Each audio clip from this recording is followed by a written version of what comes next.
जय श्री श्याम दोस्तों, कैसे हैं आप सब भक्तों। आज हम बरसाती अमावस्या के बारे में मैं आपको पूजा विधि बताऊंगी और साथ में उनकी कथा भी सुनाऊंगी।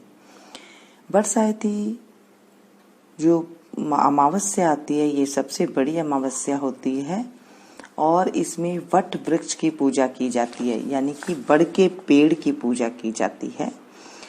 इस दिन पूजा करने से जो सुहागिनी औरतें होती हैं उनके सुहाग की लंबी आयु होती है और उसके लिए ही वो व्रत करती हैं। जेठ कृष्ण अमावस्या को बरसाती अमावस्या कहते हैं। बरसात अमावस्या को बड़ की पूजा करते हैं।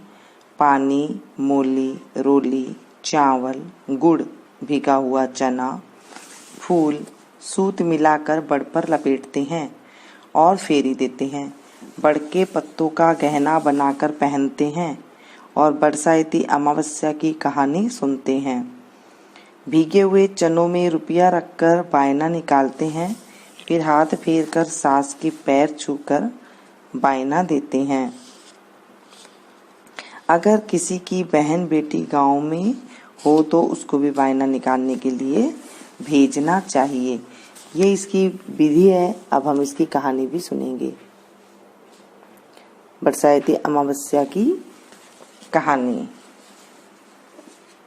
भद्र देश में अश्वपति नाम का राजा था, जिसकी संतान नहीं थी। उसने बड़े बड़े पंडितों को बुलाया और कहा, मेरे संतान नहीं है, इसलिए तुम ऐसा उपाय करो जिससे मेरे संतान हो जाए। पंडित बोले, भाई संतान तो तुम्हारे एक पुत्री लिखी है जो 12 वर्ष की आयु में विधवा हो जाएगी। राजा ने कहा, क्या मेरा नाम नहीं रहेगा? बाद में खूब यज्ञ हवन इत्यादि कराए। पंडितों ने कहा, इस लड़की से पार्वती जी की और बरसात अमावस की पूजा कराना। यज्ञ होम कराने से उसकी स्त्री गर्भवती हो गई तो पंडितों ने उसकी जन्म पत्री देखकर कहा, जिस दिन यह कन्या 12 वर्ष की होगी उस दिन इसका विधवा हो जाने का योग है, इसलिए इससे पार्वती जी की और बरसात की पूजा कराना। जब सावित्री बड़ी हुई तो उसका विवाह सत्यवान के साथ कर दिया। सावित्री के सास ससुर अंधे थे।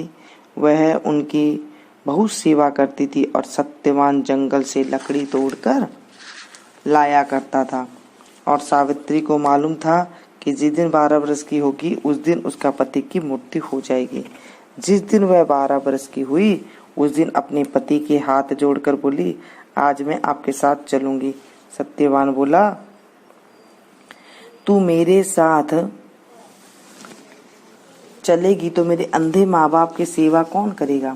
अगर वह कहेंगे तो मैं तुझे ले चलूंगा। फिर वह अपने सास ससुर के पास गई और जाकर बोली, आप कहीं तो आज मैं जंगल देखने चली जाऊं।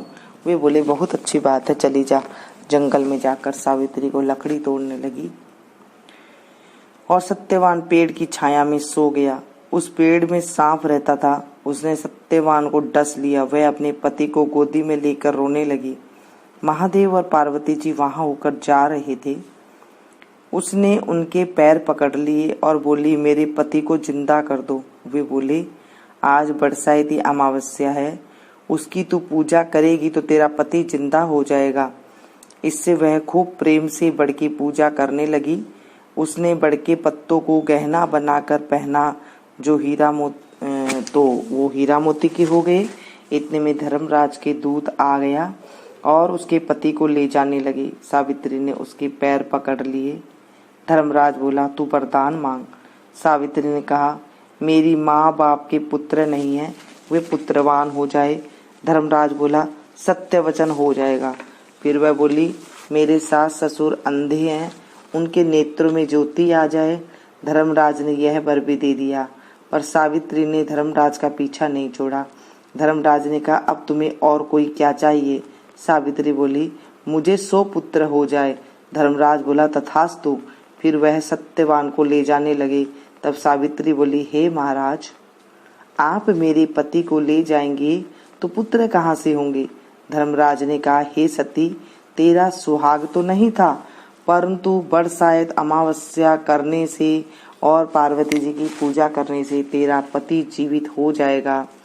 सारे गांव में ढिंडोरा पिटवा दिया कि कहते सुनते जेठ अमावस्या आएगी जब बड़ की पूजा करना और बड़ के पत्तों का गहना बनाकर पहनना, बायना निकालना। हे महाराज, जैसे बरसात अमावस्या ने सावित्री को सुहाग दिया, उसी प्रकार सबको देना। जो भी इस कहानी को कहता सुनता है, उसकी सब मनोकामनाएं पूर्ण होती है। बरसात अमावस्या के बट सावित्री व्रत और वर अमावस्या भी कहते हैं। जय बोलो बरसात अमावस्या की जय। आज के दिन बड़ की पूजा करती हैं औरतें। अगर आपके घर में किसी और चीज का बायना निकालते हो, कि किसी कईयों के घरों में तो जो है पतासे का बायना निकलता है और कईयों के घरों में जो है कुछ हलवा बना करके निकलता है, कईयों के घर में कुछ गुलगुला बना करके निकलता है।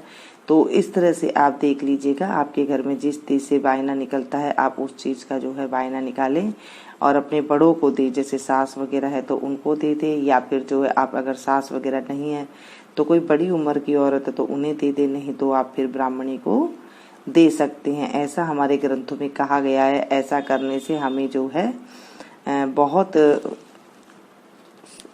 जो है अपने सुहाग की रक्षा होती है और हम जीवन भर सुखी रहते हैं।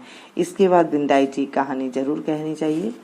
जय बोलो विंदायक भगवान की जय, विंदायक जी महाराज की जय। एक बार विंदायक जी महाराज एक चुटकी में चावल और एक में दूध लेकर घूम रहे थे और कह रहे थे कि कोई मेरी खीर बना दे। एक बुढ़िया मोई बोली, ला मैं खीर बना दूं। वह एक कटोरा ले आई। तब विंदायक जी बोला, बुढ़िया माई कटोरा क्यों लाई है, भगोना लाकर चढ़ा दे। तब बुढ़िया माई बोली, इतने बड़े भगोने का क्या करेगा, कटोरा ही बहुत है।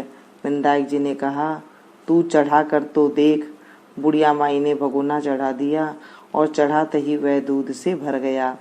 फिर विंदायक जी ने कहा, मैं बाहर जाकर आता हूँ, तुम तब तक खीर बना कर रखना। खीर बनकर तैयार हो गई, परंतु विंदायक जी महाराज नहीं आए। बुढ़िया माई का मन ललचा गया और वह दरवाजा बंद करके खीर खाने लगी और बोली, विंदायक जी महाराज भोग लगाओ, और खीर खाने लगी। इतने में विंदायक जी आए और बोले, बुढ़िया माई खीर लो। बुढ़िया माई हाँ आकर जीम लो। विंदायक जी बोले, मैंने तो जीम लिया, जब तू जीमने लगी तभी मैंने भोग लगा दिया था। तब बुढ़िया माई बोली, तुमने मेरा पर्दा तो हटा दिया, परंतु किसी और का पर्दा मत हटाना। तब विंदायक जी महाराज ने खूब धन दौलत भर दिया। हे विंदायक जी महाराज, जैसे बुढ़िया माई को दिया वैसे कहते को सुनते को सब परिवार को देना, मुझे भी देना। हे विंदायक जी महाराज रक्षा करना। बोलिए विंदायक जी महाराज की जय। इस तरह से ये कथा होती है।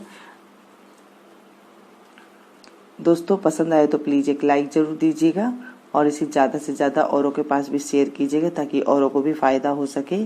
आज बरसाती अमावस्या, हम जितना भी अच्छा धर्म कुंभ कर सकते हैं उसे हम करना चाहिए हमें, क्योंकि अब पंडितों को तो हम दे नहीं सकते हैं कुछ, तो अपने जो शेयर करते हैं किसी और को भी जब हम सुनाते हैं ना, कहते को सुनते को हुकारा भरते को जब कोई सुनता है तो भी हमें जो है उसकी भी फल की प्राप्ति होती है, पुण्य की प्राप्ति होती है हमें। ये मैं नहीं कह रही हूँ, हमारे ग्रंथ कहते हैं। जैसे मैंने आप लोगों को सुनाया है तो मुझे आपका जो आपका 100% पुण्य था उसमें से 16वां हिस्सा मुझे मिल गया है। और जब आप किसी और को सुनाएंगे ना तो आपको भी घर बैठे ही उनका 16वां हिस्सा अपने आप ही मिल जाता है। इसलिए कहते हैं कि धर्म को आगे बढ़ाते रहिए और उसे जो है लोगों को जब आप पहुंचाती रहेंगी तो आपको उतना पिन और अपने खाते में जुड़ जाता है और हमें सुख की प्राप्ति होती है और हमारे सुहाग की रक्षा होती है। तो बोलिए बरसाती माँ बस की जय। मिलती हूँ मैं फिर से एक नई वीडियो में नई जानकारी के साथ। तब तक